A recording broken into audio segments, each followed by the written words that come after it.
तो ब्रह्म सूत्र के पहले अध्याय के दूसरे पाद में आज 7वां सूत्र है, 7th सूत्र। दूसरे पाद में जो डिस्कशन चल रहा है, अलग अलग उपनिषदों में ऐसे शब्द आते हैं जहां आत्मा परमात्मा दोनों में से किसको लें, कंफ्यूजन होता है। कभी कभी कॉन्टेक्स्ट ना हो तो ऐसा लगता है मानो आत्मा के बारे में डिस्कशन हो रहा है, पर जो एडजेक्टिव्स होते हैं वो परमात्मा के लिए ही होते हैं। तो फिर ये कंफ्यूजन होता है कि यहाँ एक्चुअली इस मंत्र का अर्थ आत्मा के लिए है या परमात्मा को बता रहा है, या दोनों को बता रहा है, या दोनों को नहीं, तीसरे को। तो ऐसे जिस जहां जहां कंफ्यूजन है उसको दूर करने के लिए डिस्कशन चल रहा है। आज इसी प्रसंग में कठोपनिषद का, पिछले बार जो हमने डिस्कशन किया था वो छांदोग्य उपनिषद के कुछ मंत्रों से रिलेटेड था। आज कठोपनिषद में ऐसे कुछ मंत्र हैं जहां इस तरह के कंफ्यूजन होता है, तो उसको दूर करने के लिए ये 5-6 मंत्र सूत्र आज देखेंगे। पहला है अर्भकौकस्त्वात् तद व्यपदेशाच्च नेति चेत न निचायत्वादेवं व्योमवच्च। सूत्र को समझने से पहले थोड़ा बैकग्राउंड देखते हैं। छांदोग्य उपनिषद में वो जो बात आई थी, येष में आत्मा अंतर हृदय, पहली चीज है। ये जो आत्मा मेरे हृदय में है ये तो क्लियर हो गई, मैं मतलब जीवात्मा, और जो आत्मा शब्द आया है वो परमात्मा के लिए। जीवात्मा के अंदर जो परमात्मा रहता है, तो इसमें क्लियर हो गया। फिर उस प्रसंग में ये भी आया कि वो जैसे उड़द के छिलके के अंदर है, धान के छिलके के अंदर चावल है, दाल के छिलके के अंदर दाल है, इसी तरह ये परमात्मा भी फिर हृदय के अंदर रहता है, मेरे हृदय के अंदर रहता है। तो हमने डिस्कशन किया था, मेरा मतलब आत्मा, आत्मा के अंदर परमात्मा रहता है। वो प्रश्न खत्म हो गया था। पर यहाँ और एक क्वेश्चन उठा कि हृदय एक छोटा सा चीज है। हृदय का मतलब ध्यान रखिए, हृदय मतलब दिल नहीं, मस्तक में, ब्रेन में जो है जी, छोटा सा जगह है। छोटे से जगह में रहने वाला तो परमात्मा कैसे होगा, है ना? जो जिसका जगह ही बहुत छोटा है और आप कहते हैं सर्वव्यापक है, सब जगह रहता है, कैसे होगा? वो तो छोटी सी जगह में रहता है। तो अगर छोटे से जगह की बात आई, वो तो आत्मा बोलो तो हम मान जाएंगे, आत्मा तो छोटी है। तो परमात्मा इतनी बड़ी है और छोटे से हृदय के अंदर कैसे मानेंगे? सूत्र इसी को कहता है कि अर्भक औकत्वात्, ओक कहते हैं घर को संस्कृत में, ओक गृहम, हाउस को संस्कृत में बहुत सारे शब्द हैं, गृह, निवास, निकेत, एक शब्द है ओक। अर्भक छोटा सा, वैसे अर्भक का मतलब बच्चा भी होता है, चाइल्ड। चाइल्ड हाउस मतलब स्मॉल हाउस, टाइनी हाउस, एक छोटा सा घर होने के कारण से तद व्यपदेशाच, उस आत्मा के बारे में ये बताया गया है कि वो छोटे से हृदय में रहता है, मतलब उसका घर बहुत छोटा है। इसीलिए यहाँ हम आत्मा का अर्थ परमात्मा नहीं लेंगे, आत्मा लेंगे। अगर ऐसा आप सोच रहे हो, चेत, चेत मतलब अगर ऐसा सोच रहे हो, न ऐसा नहीं। क्यों?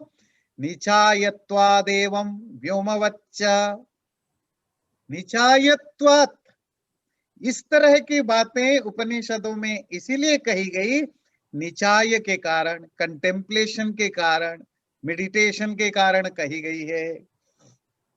व्योमवच्च, व्योम कहते हैं आकाश, ईथर, स्पेस, स्पेस के जैसा। 3 चीजें समझेंगे। ये जो कहा हृदयाकाश में, ब्रेन रूपक हृदय में वो जो आत्मा रहता है, तो इसीलिए यहाँ परमात्मा का अर्थ नहीं करेंगे, आत्मा का अर्थ करेंगे, क्योंकि छोटा सा टाइनी हाउस है, छोटा सा घर है, तो फिर परमात्मा कैसे रहेगा? ये गलत है। यहाँ भी तब भी परमात्मा का अर्थ होगा। क्यों? क्योंकि यहाँ परमात्मा को जब बताया जाता है कि वो हृदय में रहता है, जैसे गीता में आता है ना, हृदयेशे अर्जुन तिष्ठति, वो भगवान हृदय में रहता है। वहां हृदय का रहने का मतलब हृदय में परमात्मा रहता है नहीं, परमात्मा तो सब जगह है। तो सब जगह है तो आपके बॉडी के भी हर पार्ट्स में है, वो ठीक है, तो हृदय में भी है। तो फिर स्पेसिफिकली क्यों कहा गया कि हृदय में रहता है? उसका एक पर्टिकुलर रीजन है, कॉन्टेक्स्ट उपासना है। उपासना का कॉन्टेक्स्ट भूलिए मत। आत्मा कहाँ रहता है? हृदय में, मस्तिष्क में जी। परमात्मा सब जगह रहता है। आत्मा को परमात्मा सब जगह रहता है, बाहर भी रहता है, पर आत्मा को परमात्मा से मिलना है, तो परमात्मा क्या शरीर से बाहर जाकर परमात्मा से मिल पाएगा? क्या आत्मा शरीर से बाहर जाकर परमात्मा से मिल पाएगा? नहीं। या शरीर के किसी और जगह जहां आत्मा का स्थान नहीं है, वहां जाकर मिल पाएगा? क्या आत्मा में ऐसी मूवमेंट होता है कि वो चला जाए और परमात्मा से मिलके वापस आ जाए? मामा के घर गया, चाचा के घर गया, ससुराल गला गया और मिलके वापस आ गया? नहीं। अच्छा चलो जाना पड़े भी तो जाएगा ही क्यों? जहां वो रहता है क्या वहां परमात्मा नहीं है? अगर वो जहां रहता है वही परमात्मा है तो दूसरे जगह वो क्यों जाएगा? अगर मामा जी तुम्हारे ही घर में रहते हैं तो तुम मामा के घर क्यों जाओगे? जाना संभव हो तो भी क्यों जाओगे? क्योंकि मामा तो तुम्हारे ही घर में है। तो क्योंकि आत्मा के पास ही परमात्मा है तो परमात्मा बाहर क्यों जाएगा मिलने? तो आत्मा और परमात्मा कहाँ मिलेंगे जब भी मिलना होगा? उसी हृदय में। बात समझ में आ रही? क्यों रीजनिंग समझ में आ रही है? तो इसीलिए ऋषि कहता है वो हृदय में है, तुम्हें वो मतलब तुम हृदय में ही उसको पाओगे, है तो सब जगह, पर तुम्हारे लिमिटेशन होने से तुम तो उसको हृदय में ही पाओगे। तो जब भी तुम उसको मेडिटेशन करोगे, कंटेम्पलेट करोगे, तो वहीं पर करोगे। इसीलिए for the sake of contemplation, उस मेडिटेशन के कारण से, उपासना के कारण से उपनिषदों में या वेदों में ऋषियों ने परमात्मा को आत्मा के साथ हृदय में भी रहना दिखाया। इसका अर्थ ये नहीं कि परमात्मा का वो घर बताया कि हृदय घर है, आत्मा का वो घर है, पर परमात्मा का घर तो सारा संसार है, और सारा संसार में ही सारा संसार परमात्मा के अंदर है। पर उपासना के दृष्टि से हृदय बताया, निचायत्वात्। अब समझ में आई? अगला शब्द बोला वो ज्यादा जानने लायक है, बोला व्योमवच्च। शब्द देखिए सूत्र में लास्ट वाली है व्योमवच्च, लाइक द ईथर, आकाश की तरह। आकाश के साथ क्या कंपैरिजन है? आकाश कहाँ है जी? सब जगह है। अच्छा आपने जो घर बनाया जहां आप रहते हो वो आकाश है कि नहीं है? आकाश मतलब स्पेस, वो भी घर है। ये जो आपका घड़ा है, ये घड़ा जहां रखा है वहां स्पेस है कि नहीं है? वो भी स्पेस है। तो स्पेस में आपने एक जगह घेरा, स्पेस सब जगह है, वहां आपने 4 दीवार उठा दिया, बोला ये मेरा घर है, आप उस घर में रहते हो। वाक्य यूज हुआ देवदत्त घर में रहता है। रहने के लिए, किसी चीज को रहने या रखने के लिए अगर थोड़ी सी हम ज्यादा इंटेलेक्चुअली बात करें, किस चीज की जरूरत है किसी भी चीज को रखने या रहने के लिए? स्पेस की जरूरत है ना? अगर स्पेस ना हो कोई चीज रख सकते हैं? नहीं रख सकते ना, स्पेस की जरूरत है। अगर आप कहते हैं देवदत्त घर में है, philosophically what does it mean? Devadatta space में है। पर क्या आप कॉमन बातचीत में किसी को बोलोगे कि देवदत्त स्पेस में है? स्पेस तो इतना बड़ा है, तो उसको लिमिटेड करने के लिए आपको बोलते हैं वो घर में है। घर क्या है? घर भी स्पेस में ही है। पर जब आपने चार दीवार उठाया तो आपने देवदत्त की रेजिडेंस को, अबोर्ड को एक लिमिटेड बनाया, जिससे कि उसको आइडेंटिफाई किया जा सके। इस एरिया में वो रहता है, अमेरिका में, भारत में, टेक्सास में, ह्यूस्टन में, केटी में। आप इसको लिमिटेड करते जाते हो जिससे कि आपको आपकी प्रॉपर आइडेंटिटी किया जा सके। फिलोसॉफिकली अमेरिका आकाश है, आकाश का एक छोटा सा टुकड़े को, एरिया को आप अमेरिका कहते हो, उससे छोटे से हिस्सा को आप टेक्सास कहते हो, उससे छोटे से हिस्सा को आप केटी या सुगरलैंड बोलते हो, उससे छोटी सी हिस्सा को आप अपना घर बोलते हो। घर का दीवार टूट जाए, अब क्या होगा? अब महाकाश। बात समझ में आती है? और दीवार उठा दीजिए, फिलोसॉफिकली हम कहते हैं गृहाकाश। अब ये आपका घर का स्पेस है। अब कहते हैं ना मेरे रूम में इतना स्पेस है, मेरे घर में इतना स्पेस है, तो क्या आउटसाइड स्पेस नहीं है? आउटसाइड भी स्पेस है। दीवार टूट गए महाकाश, दीवार उठा दिया गृहाकाश। गृहाकाश समझ में आता है सबको? Space of house. अपने घड़ा रखा, घड़ा, कटोरी या घड़ा। अब ये घड़ा क्या हुआ? घटाकाश। घड़े ने कुछ जगह घेरा ना, घड़ा भी स्पेस में से कुछ जगह घेरा। वो जो घड़े के अंदर जो स्पेस है, वो स्पेस क्या स्पेसिफिक स्पेस है? नहीं, it is the same space जो आउटसाइड ऑफ द घड़ा है, वही स्पेस है। बस आपने थोड़ा फेंस लगा दिया और बोला ये घड़े का खाली जगह है, पानी रखने के लिए घड़े के अंदर स्पेस है। क्या ये स्पेस बाहर के स्पेस से अलग है? नहीं। तो वो घड़ा का जब दीवार बना तो फिर वो घटाकाश बन गया। घटाकाश समझ में आ रहा है? घटा मतलब घड़ा, आकाश मतलब space, the space which is limited by घड़ा। गृहाकाश, the space which is covered by the house. पर एक्चुअली ग्रह, घर हो, घड़ा हो, कटोरी हो, वो गाड़ी हो, कुछ भी हो, वो उस महाकाश का एक हिस्सा है।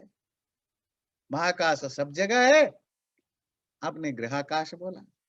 तो जब आपने बोला कि देवदत्त मकान में बैठा है, तो इसका मतलब है वो जो हाउस, जो कि स्पेस है, उस स्पेस का एक घिरा हुआ हिस्सा है, दैट्स इट। अगर नॉर्मल बातचीत में आप फिलोसॉफिकल बातचीत डायलॉग यूज करें, किसी को समझ में नहीं आएगा। आप कहेंगे नहीं, मैं तो भाई सत्य कहने वाला व्यक्ति हूं, सब कुछ स्पेस में होता है। तो देवेश जी कहाँ है जिस स्पेस में? तो आप ढूंढते फिरो। स्पेस में तो मून भी, चांद भी है, स्पेस में तो मार्स भी है, स्पेस में भी अर्थ तो है, स्पेस में देवेश जी का घर भी है।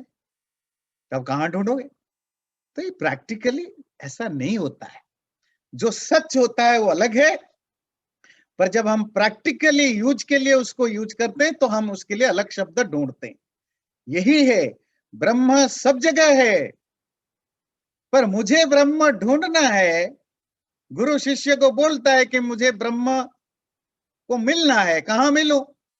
गुरु कहेगा जाओ हिमालय में ढूंढो। तो हिमालय में क्यों जाऊं? यहां नहीं है जी, यहां है। तो कोई बेवकूफ गुरु होगा, बोलेगा जाओ हिमालय में ढूंढो। वो कहेगा सब जगह है। तो मेरे अंदर है जी, तुम्हारे अंदर भी है, तो मैं अपने अंदर ही ढूंढूंगा। तो समझदार गुरु बोलेगा वो ईश्वर तुम्हारे हृदय में है। हृदय में ही क्यों बोला? क्योंकि हृदय में आत्मा भी है, तो तुम वहीं मिल लेना। अपने ही घर में मिल लेना, बाजार जाने की जरूरत नहीं है, मंदिर में केला चढ़ाने की जरूरत नहीं है, अपने अंदर ही मिल जाएगा। इसीलिए फॉर ए प्रैक्टिकल रीजन उपनिषद या वेद वो सर्वव्यापक ईश्वर को हृदय में रहते हैं ऐसा बोलते हैं। बात क्लियर हुई? किसी को कोई डाउट इसमें, इस सूत्र में? चलिए अगला सूत्र लेंगे। संभोग प्राप्तिरिति चेत न वैशेष्यात्। अब दूसरा क्वेश्चन आ गया जी इस सूत्र को समझने से पहले। देखिए जो क्वेश्चन पूछने वाले हैं ना, ये सिर्फ आज आप लोग ऐसा पूछते नहीं, ये जब से ह्यूमन बीइंग पैदा हुआ ऐसे ही इसी तरह के क्वेश्चन आते हैं। कुछ लोगों को लगेगा स्टूपिड है, कुछ लोगों को लगेगा बहुत इंटेलेक्चुअल है, पर क्वेश्चन से क्वेश्चन होता है। जो डाउट है वो पूछ लिया। कभी कभी आपको लगता है ना, अच्छा कहीं मैंने कोई स्टूपिड क्वेश्चन तो नहीं पूछा, ऐसा नहीं है। हर क्वेश्चन क्वेश्चन होता है। ये शिष्य भी इसी तरह के सवाल पूछते हैं, जो आप में से किसी को लगेगा बड़ा स्टूपिड क्वेश्चन है। इस बार क्या पूछा? अच्छा चलिए, तो आप कहते हैं आत्मा परमात्मा दोनों हृदय में रहते हैं, ठीक है। अच्छा, क्योंकि दोनों साथ रहते हैं तो दोनों भोगी माने जाएंगे। आत्मा जो भोग होता है ना, आत्मा तो सुख दुख भोगता है, तो आत्मा सुख दुख भोगता है क्योंकि शरीर के अंदर है, तो परमात्मा को भी सुख दुख का भागीदार मानना पड़ेगा क्योंकि वो भी अंदर रहता है। मानेंगे? तो वो सूत्र आंसर देता है। कहीं आप ऐसा ना सोचो, शिष्य के मन में आशंका ना हो कि देह में भी, शरीर में जीवात्मा का स्थान है तो सुख दुख को भोगता है, तो उपास्य ब्रह्म भी वहीं पर है, तो क्या वो भी सुख दुख को भोगता है या नहीं? तो आंसर देते हैं गुरु, संभोग प्राप्ति रीति चेत। अगर तुम्हें ऐसा लगता है कि आत्मा के जैसा परमात्मा भी हृदय में रहता है, शरीर में रहता है, इसीलिए परमात्मा भी सुख और दुख, पेन एंड प्लेजर को भी एक्सपीरियंस करता होगा, ऐसा अगर सोचते हो, नहीं। क्यों? वैशेष्यात्, विशेषता के कारण। व्हाट इज विशेषता? Different type of nature, some specific type of nature होने के कारण से, डिफरेंस इन नेचर। क्योंकि अब क्या हुआ सूत्र का अर्थ? दोनों क्योंकि शरीर में रहते हैं, शरीर मतलब हृदय में, ऐसा उपनिषद में आया, तो आत्मा तो शरीर में रहता है इसलिए सुख दुख भोगता है, तो परमात्मा क्या भोगता है? अगर तुम ऐसा सोचते हो, नहीं। क्यों नहीं? वैशेष्य, दोनों में कुछ विशेषताएं हैं। विशेषता कुछ डिफरेंस ऑफ नेचर है, कुछ स्पेसिफिक क्वालिटीज है, जिसके कारण दोनों एक जगह पर रहने पर भी एक तो भोगता है दूसरा नहीं भोगता है। तो क्या स्पेसिफिक क्वालिटीज है? आत्मा हृदय देश में रहता है, वो लिमिटेड है, वो शरीर के बिना रह नहीं सकता, वो संसार को शरीर के द्वारा एंजॉय करता है और उस एंजॉय के कारण वो सुख और दुख को भोगता है। परमात्मा संसार में रहता है सब जगह, पर भोगने के लिए नहीं। वो क्योंकि सर्वव्यापक है, सर्वव्यापक समझते हैं, क्योंकि ऑल परवेडिंग है, कोई ऐसा कोई जगह नहीं जहां वो हो नहीं सकता, तो वो उसी कारण से तुम्हारे अंदर भी है। वो इसीलिए नहीं कि शरीर के द्वारा संसार को एंजॉय करना है, भोगना उसको पड़ता है जिसको नहीं मिलता। आप कुछ चीजें, आप कह रहे हो I have gained something, I have achieved something, what does it mean? आपको मुझे कुछ मिला, मैंने कुछ अचीव किया, इसका मतलब होता है इससे पहले आपको नहीं मिला था। आपने कहा मुझे $100 मिला, 100 रुपए मिला, इसका मतलब क्या हुआ? 100 रुपए नहीं मिला था। नहीं, आप कहेंगे नहीं मेरे पास तो करोड़ों हैं। नहीं, करोड़ों जो है उस करोड़ों में ये 100 नहीं था ना, ये 100 जो एक्स्ट्रा 100 है वो मिला। मतलब अगर आपके पास 1 करोड़ था, ये 1 करोड़ प्लस 100 हुआ, ये 100 नहीं था, ये 100 आपने अचीव किया। तो आप किस चीज को गेन करते हैं, पाते हैं, जो आपके पास नहीं होता है। तो आत्मा के पास कुछ भी नहीं है, इसीलिए वो दुनिया से लेता है, भोगता है। और उसमें सुख ढूंढता है, पर सुख के साथ साथ दुख भी आ जाता है।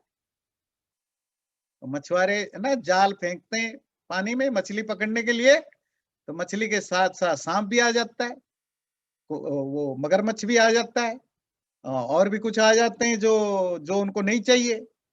तो इसी तरह आत्मा संसार में जाल फेंकता रहता है, तो सुख मिले तो सुख के साथ दुख भी आ जाता है, तो सुख दुख आ जाते हैं, क्योंकि उसको चाहिए। परमात्मा को नहीं चाहिए। फिर क्यों है? वो है बाय डिफॉल्ट है, वो सर्वव्यापक है, तो यहां भी है। और इसके लिए हमारे शास्त्रों में प्रमाण है। क्या प्रमाण है? ऋग्वेद में बड़ा खूबसूरत मंत्र आता है, आपने सुना होगा। क्या है? द्वा सुपर्णा सयुजा सखाया समानं वृक्षं परिशस्वजाते तयोरन्य पिप्पलम स्वाद्वत्यनस्नन्यो अभिचाकशीति।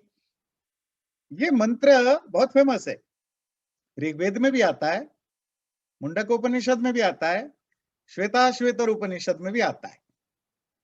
अरे मंत्र देखिए, ध्यान रखिए, आपने पढ़ा है अभिधा लक्षणा व्यंजना शब्द शक्ति, वाच्यार्थ लक्ष्यार्थ व्यंग्यार्थ। अभी शक्तियों को यहां लगाइए, मैं उसकी ट्रांसलेशन बता रहा हूं। एक ही पेड़ पर दो खूबसूरत चमकीले पंख वाले चिड़िया बैठे हुए हैं। उनमें से एक पक्षी एक बर्ड मीठे खट्टे फलों को खाता रहता है 24 घंटे, दूसरा बिना कुछ खाए ऑब्जर्व करता रहता है, सुपरवाइज करता रहता है। यह है ट्रांसलेशन। अब इसका आप अर्थ क्या करेंगे? वाच्यार्थ व्यंग्यार्थ लक्ष्यार्थ। अगर आप सीधा वर्ड मीनिंग पकड़ेंगे तो इसका कोई मतलब ही नहीं बनता। ऐसा लगता हो मानो कोई शिकारी ने कोई पेड़ में बैठे दो तोतों की वर्णन कर दिया। पर वेदों को क्या, वेद कौन सा पोएट्री थोड़ी है कि कोई पोएट की तरह, वो तो कोई फिलोसफी की बात कर रहे हैं। तो क्या इसका सजेस्टिव मीनिंग क्या है? कि ये संसार जो है, प्रकृति, कॉस्मस, यूनिवर्स, वो मानो एक पेड़ हो। इस पेड़ में दो प्राणी, चेतना, चैतन्य पक्षी, है ना, कॉन्सस रहते हैं। उसमें से एक कॉन्सस वाला पक्षी दुनिया में रहकर दुनिया को एंजॉय करता है, खट्टा मीठा कड़वा एंजॉय करता है। दूसरा बिना कुछ खाए उसी संसार में रहता है, ऑब्जर्व करता रहता है, सुपरवाइज करता रहता है, अभिचा कशीति। ये भी उन्हीं उपनिषदों में, वेद में आया। दोनों रहते हैं संसार में, एक खाता रहता है, एक ऑब्जर्व करता रहता है, नोट करता रहता है, कितना खाया, कितना पिया, क्या क्या खाया, कितना खट्टा खाया, मीठा खाया। खुद कहीं इन्वॉल्व नहीं होता है। इसका भाव क्या है? वही आत्मा सुख दुख भोगता है संसार में, परमात्मा जीवात्माओं के कर्मों को नोट करता है, सुपरवाइज करता है, उसके हिसाब से उसको रिजल्ट देता है तो परमात्मा आत्मा की तरह सब जगह, आत्मा की तरह चेतना, पर वो किसी में इन्वॉल्व नहीं होता है। ये भी उन्हीं शास्त्रों में आया। योग दर्शन में भी ईश्वर की व्याख्या, डेफिनेशन करते, क्लेश कर्म विपाकाशयैरपरामृष्ट पुरुष विशेष ईश्वर। क्या कहा? आत्मा में जो जो प्रॉपर्टीज है वो सब परमात्मा में नहीं है। क्लेश, दुख आदियों से आत्मा ग्रस्त रहता है, परमात्मा में नहीं है। कर्म, आत्मा अच्छा बुरा भला कर्म करता रहता है, परमात्मा में नहीं है क्लेश कर्म। विपाक, कर्म करने के कारण कर्म का विपाक रिजल्ट आत्मा को भोगना पड़ता है, परमात्मा में वो नहीं है। जो आप कर्म करते हैं उसका रिजल्ट आशय के रूप में, सबकॉन्शियस मेमोरी के रूप में आपके अंदर बनता है, जो आपकी पर्सनालिटी को डिफाइन करता है, परमात्मा में वो नहीं है। तो परमात्मा का डेफिनेशन क्या दिया? कि वो आत्मा जो विशेष है, देखिए प्रॉब्लम क्या है, आत्मा और जीवात्मा और परमात्मा में कुछ सिमिलरिटीज है। बार बार हम कहते हैं ना, दोनों चेतना है, दोनों में ज्ञान है, पर इसका अर्थ नहीं कि दोनों बराबर हो गए। मतलब आप कहोगे बाइडेन और मैं तो बराबर हैं, कैसे भाई? वो भी इंसान है, मैं भी इंसान हूं जी, हो गया। वो भी अमेरिकन है, मैं भी अमेरिकन हूं जी, हो गया। वो भी 6 फुट है, मैं भी 6 फुट का हूं जी, हो गया। वो भी हार्वर्ड में पढ़ा है, मैं भी पढ़ा हूं जी, हो गया। तो ठीक है, तब भी दोनों अलग हो ना। वो प्रेसिडेंट है, वो राजा है, तुम प्रजा हो।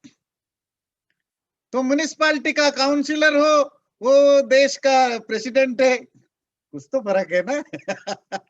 कुछ सिमिलैरिटीज होने से एक नहीं होते ना, कुछ सिमिलैरिटीज होने से कुछ समानताएं होती है, एक नहीं होते। आत्मा परमात्मा में कुछ सिमिलैरिटीज है तो कंफ्यूजन होता है, पर फर्क बहुत है। फर्क, योग दर्शन क्या कहा कि आत्मा में क्लेश होता है, कर्म होता है, आशय होता है, विपाक होता है। परमात्मा में नहीं होता है।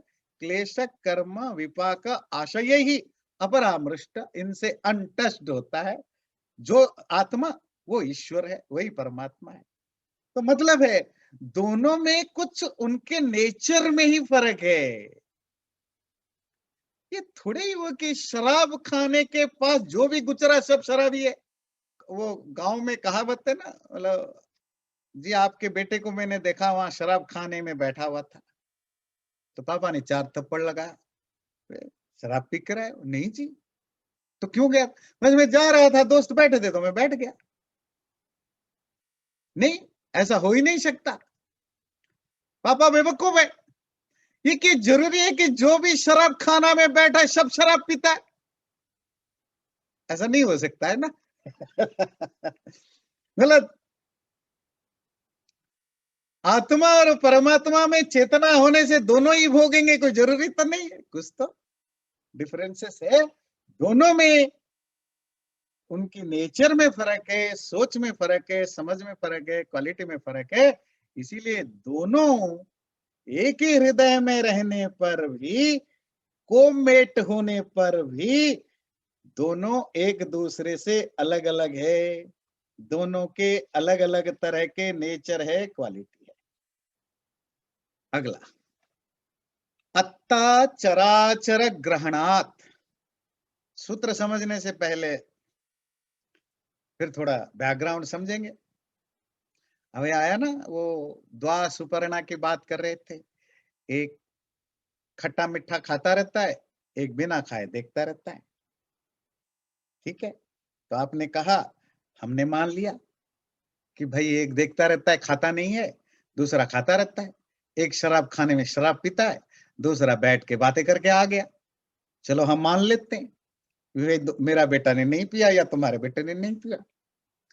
पर मुझे और एक दोस्त ने बताया था। क्या बताया था?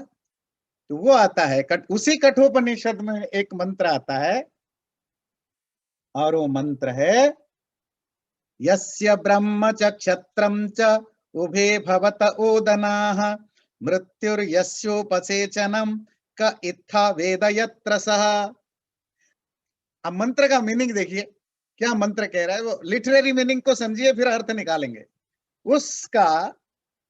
ब्रह्म और क्षत्र, ब्राह्मण और क्षत्रिय जिसका ओदन है, ओदन कहते हैं भात। भात जानते हैं, कुक्ड राइस, खाना। तो पहले जमाने में गेहूं नहीं मिला करता था इंडियन कॉन्टिनेंट में, तो गेहूं तो बाद में आया। तो इसीलिए सारे प्राचीन लिटरेचर में चावल ज्यादा यूज होता है। ओदन, ओदन कहते हैं कुक्ड राइस। गेहूं बहुत बाद में आया, मतलब बाहर जगह था, इंडियन कॉन्टिनेंट, इंडियन सब कॉन्टिनेंट में शायद बहुत बाद में आया। तो ओदन का मतलब खाना। ब्राह्मण और क्षत्रिय जिसके खाना है, और मृत्यु जिसका श्वास है, उपसेचन है। उपसेचन समझते हैं? मतलब चावल या रोटी खाने के लिए खाली तो नहीं खा सकते हैं ना, साथ में जैसे आप बर्गर पिज्जा खाते हैं, थोड़ा सॉस डाल देते हैं। हमारे इंडियन लोग चावल रोटी खाते हैं तो साथ में सब्जी, अचार, है ना, घी, कुछ डाल देते, मतलब जो आपको खाने के लिए हेल्प करे, खाली तो खा नहीं सकते। हाँ? जो मेन खाद्य को खाने के लिए जो आपको हेल्प करे उसी को उपसेचन कहते हैं। इंडियन कॉन्टेक्स्ट में आप कहेंगे दाल, सब्जी, अचार, चटनी, और अमेरिकन कॉन्टेक्स्ट में कहेंगे अलग अलग तरह के सॉस, है ना, लगा के खाते हैं, इसी को कहते हैं उपसेचन। ब्राह्मण और क्षत्रिय परम उसका खाना है परमात्मा का, और खाना तो खाया नहीं जाएगा, सॉस चाहिए। सॉस कौन है? मतलब मृत्युर तस्य उपसेचन, मौत जो है वो उसकी चटनी है। कइत्था वेद यत्रा स, कौन जानता है वो कौन है? अब ये मंत्र है भला।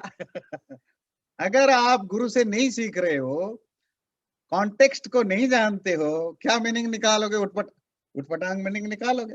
इसीलिए वेस्टर्न स्कॉलर्स ने जो कबाड़ा किया हमारे शास्त्रों का, क्योंकि वो इंडियन कॉन्टेक्स्ट को, इंडियन माइंड को, इंडियन कल्चर को नहीं समझते, द वे ऑफ जो स्टाइल है, अप्रोच है, नहीं समझते, इसलिए उटपटांग मीनिंग निकाला। शिष्य ने पूछा, गुरुदेव आपने तो कहा परमात्मा कुछ खाता पीता नहीं है, सिर्फ बैठ के आ जाता है, वो आत्मा खा जाता है, पर ये तो मंत्र आया कि उसका ब्राह्मण और क्षत्रिय खाना होते हैं, मौत उसकी चटनी है या दाल सब्जी है। फिर तो वो खाया कि नहीं खाया? तो उस कॉन्टेक्स्ट में ये सूत्र कहता है अत्ता, अत्ता कहते हैं खाने वाला, ईटर। हाँ, परमात्मा खाता है, परमात्मा भी ईटर है, चराचर ग्रहणात्। पर यहाँ परमात्मा का खाने का मतलब जो चर, जो मूवेबल, अचर, इमूवेबल, चराचर मतलब होल यूनिवर्स, इस होल यूनिवर्स को यहाँ खाने के रूप में लिया गया। क्या भाव हुआ जी? आत्मा खाता है खाना, खाने को, खाने चावल खाता है, रोटी दाल जो भी खाता है, उसके साथ उसको खाने में हेल्प करने के लिए वो चटनी या सॉस वगैरह लेता है। परमात्मा इस संसार को खाता है। खाने का मतलब क्या हुआ? नष्ट करता है, प्रलय करता है। इस संसार का दूसरा नाम क्या है? चराचर।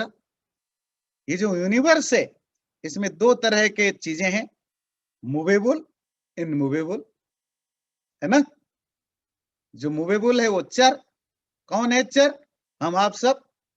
अचर कौन है? जो मूवेबल नहीं है, पेड़ है, ईंट है, पत्थर है, पानी मूव करता है, हवा मूव करता है, लाइट्स मूव करते हैं, एनिमल्स मूव करते हैं, पर पत्थर मूव नहीं करता, है ना। ईंट मूव नहीं करता, प्लांट्स मूव नहीं करते। तो दुनिया दो तरह से है। ये जो पूरा दुनिया, ये combination of two different type of things, one is movable, one is immovable, इसको चराचर कहते हैं। ये चराचर जगत संसार का भोजन है, देखो सॉरी, परमात्मा का भोजन है। भोजन का मतलब प्रलय करता है ना, नष्ट करता है। अच्छा, जब संसार नष्ट होता है कहां जाता है? परमात्मा में ही लीन होता है ना। जब आप चावल रोटी खाते हो कहां लीन कराते हो? अपने ही अंदर लीन कराते हो ना। तो परमात्मा संसार को अपने ही अंदर लीन करता है। पर दूसरे सवाल का जवाब नहीं मिला। आप जब रोटी दाल खाते हो तो बिना चटनी के, अचार के नहीं खा पाते हो, सॉस के। तो परमात्मा जब सबको लीन करता है तो किसके साथ खाता है? बोले मौत से। जब आप मरोगे नहीं, कोई मरेगा नहीं, नष्ट नहीं होगा, तो लीन कैसे होगा जी संसार में? बात कुछ समझ में आई? डेथ जो है, मौत जो है, वो हेल्पिंग हैंड है परमात्मा का संसार को निकलने के लिए।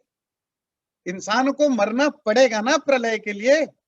सूरज को, चांद को, धरती को नष्ट होना मौत का मतलब नष्ट होना, लीन होने के लिए अपने शटल स्टेट में मूल प्रकृति अवस्था में जाने के लिए नष्ट तो होना पड़ेगा। ये जो नाश, मृत्यु, यही हेल्प हैंड है। तो मौत हेल्प करता है परमात्मा को संसार को नष्ट करने के लिए। अगर मरना नहीं होता, डेथ नामक चीज नहीं होता, फिर तो सब अजर अमर हो जाते, प्रलय थोड़े ही होता। बात समझ में आती है? मौत परमात्मा ने एक ऐसा बढ़िया चीज बनाया कि चीजों को वो कहते हैं, वो परमात्मा के लिए दाल सब्जी चटनी सॉस है मौत, जिसके थ्रू, जिसके हेल्प से वो संसार को नष्ट करेगा। मैं ये बोल रहा था कि जैसे कि आपने खाने की जो एक्सप्लेनेशन हो रहा है, खाना खाना, लेकिन इस श्लोक में हमें, मुझे लगता है कि ये बोल रहे हैं कि अत्ता चराचर ग्रहणात्, कि मतलब वो ग्रहण कर रहे हैं।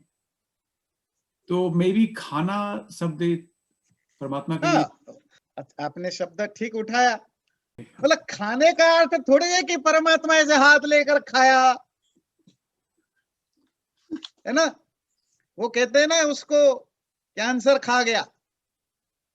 अब कैंसर खा गया मतलब कैंसर आपकी तरह स्पून लेकर के, चम्मच लेकर खा रहा था उसको। समझने की बात है, कैंसर से वो मर गया।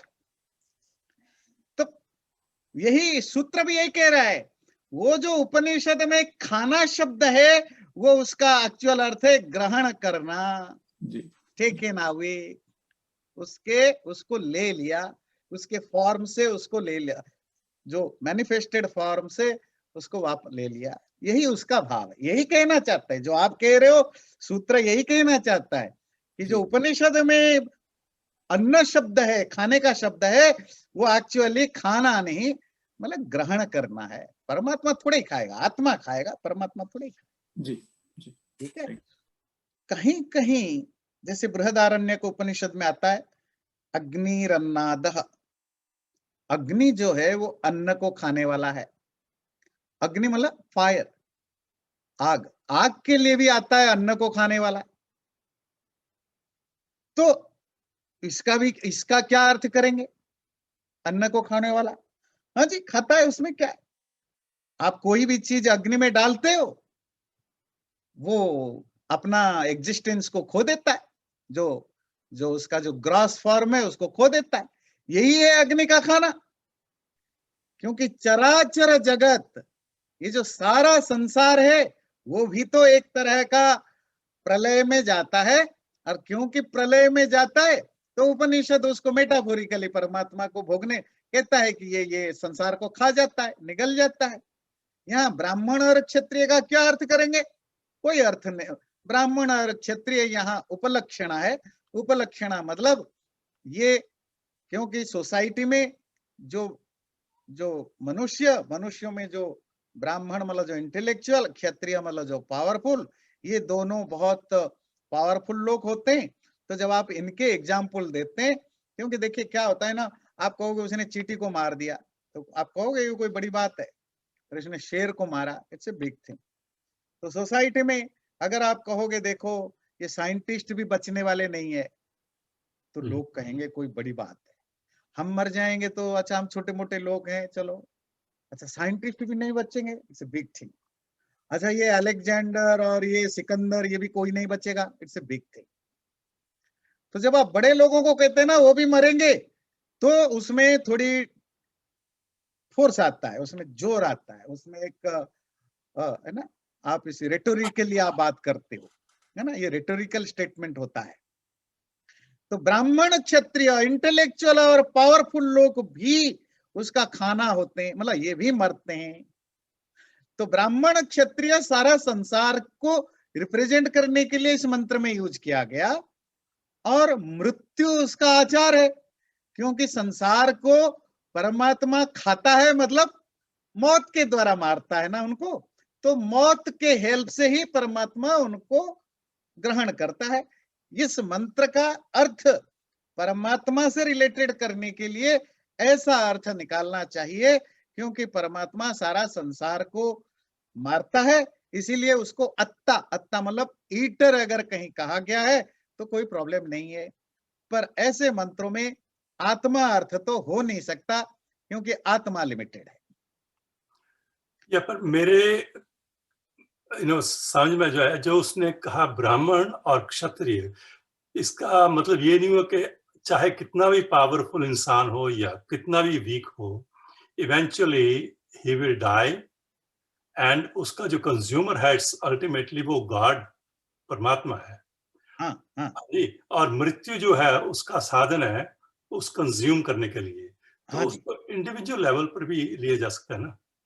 हाँ इंडिविजुअल लेवल पर। हाँ, अब यहाँ जीवात्मा का अर्थ क्यों नहीं करेंगे? वैसे अगला अगला जो सूत्र है इसी से रिलेटेड है। हाँ जी, इवन खाने का शब्द आ जाए, कहीं आया वो चावल दाल सब्जी खाता है, फिर तो उसका अर्थ आप परमात्मा नहीं करोगे ना, फिर तो आप आत्मा करोगे।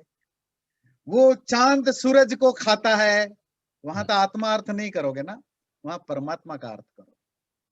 यही है, कॉन्टेक्स्ट को देख करके अब खाना है, खाना शब्द आत्मा के साथ लगा, पर उसमें उस आत्मा से आप क्या अर्थ निकालोगे? आत्मा जीवात्मा या परमात्मा, ये डिपेंड करता है कि क्या खा रहा है।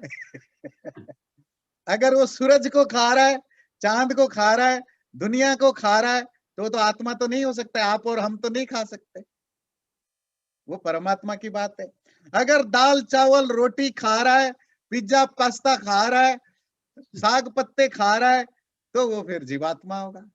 सब पॉइंट समझ में आ रहा है? वेदांत सूत्र क्या बताना चाहता है कि इवन खाने का शब्द हो भी तो भी आपको आत्मा या परमात्मा लेना है, उसके लिए क्या चीजें ध्यान रखना है।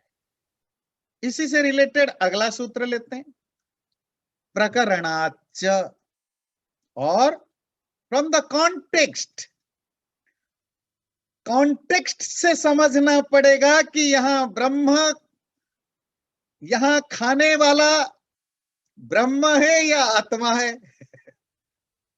क्या खा रहा है, किस तरह खा रहा है, कौन खा रहा है?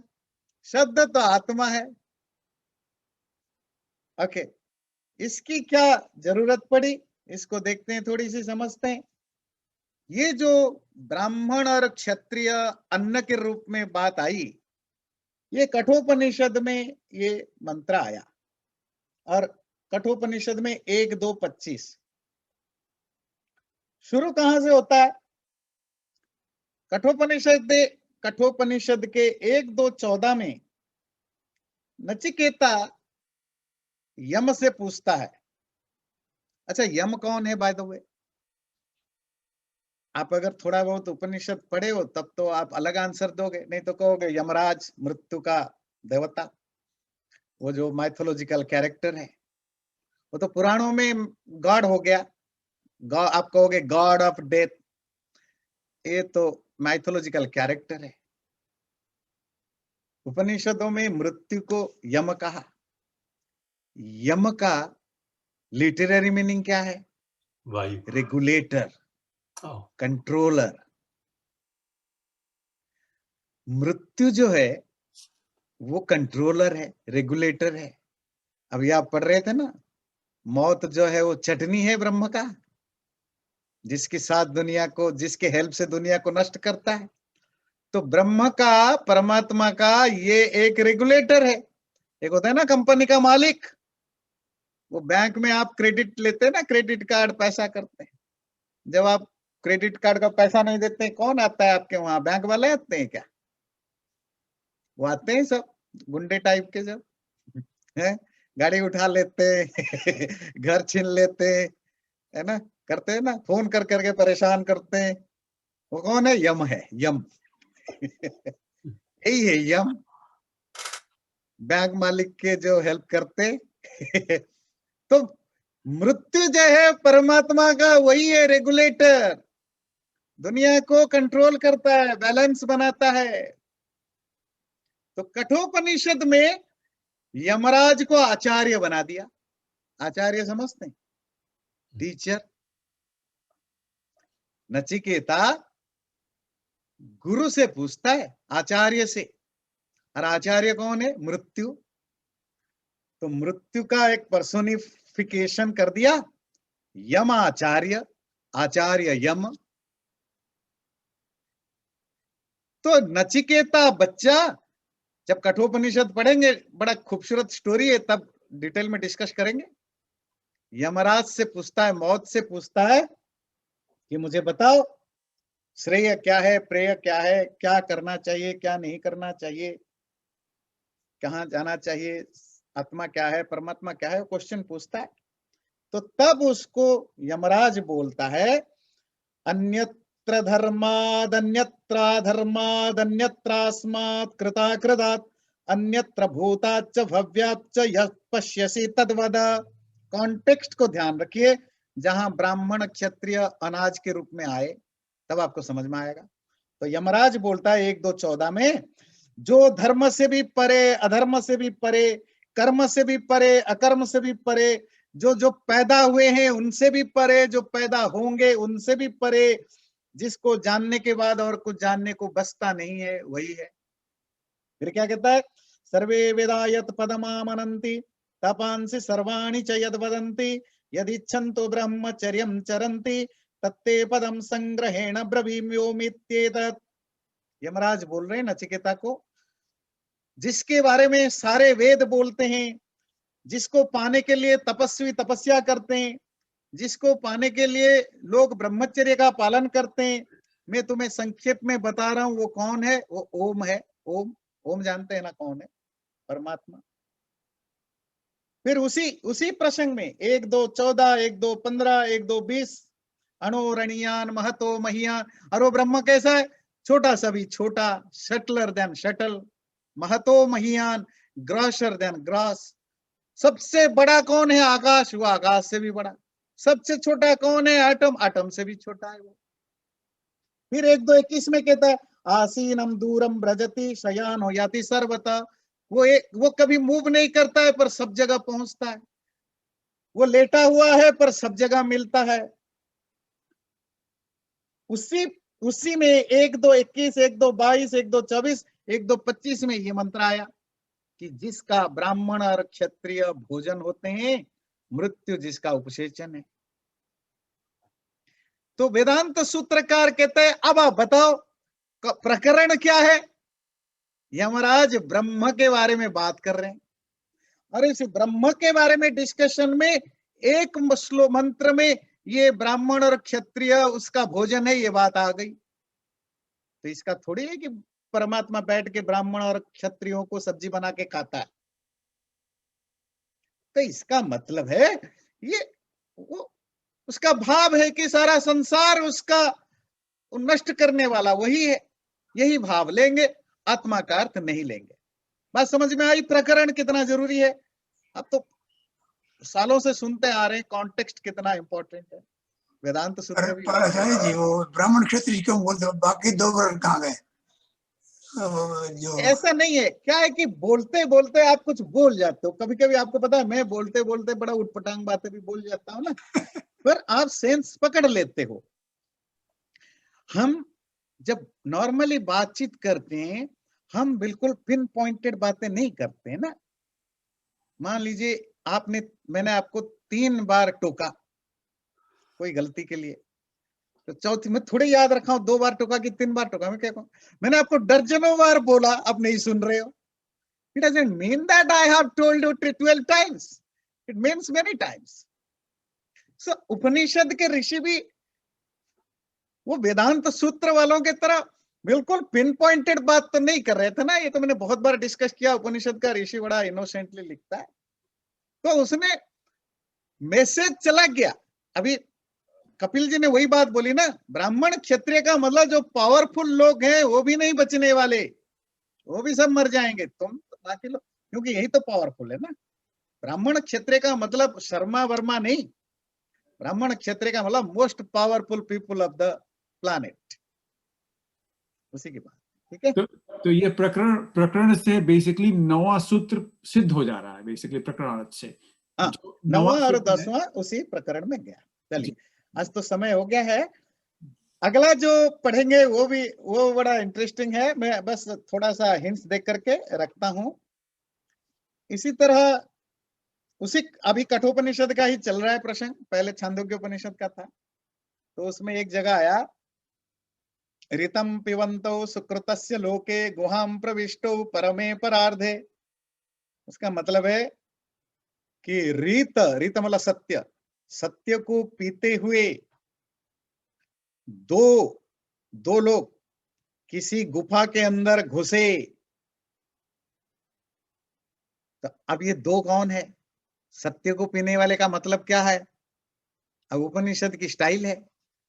अब आप समझ गए होंगे कि उपनिषद किस तरह की बातें लिखता है, उसको समझने के लिए कितना जरूरी है ना? तो ये हम अगले बार समझेंगे।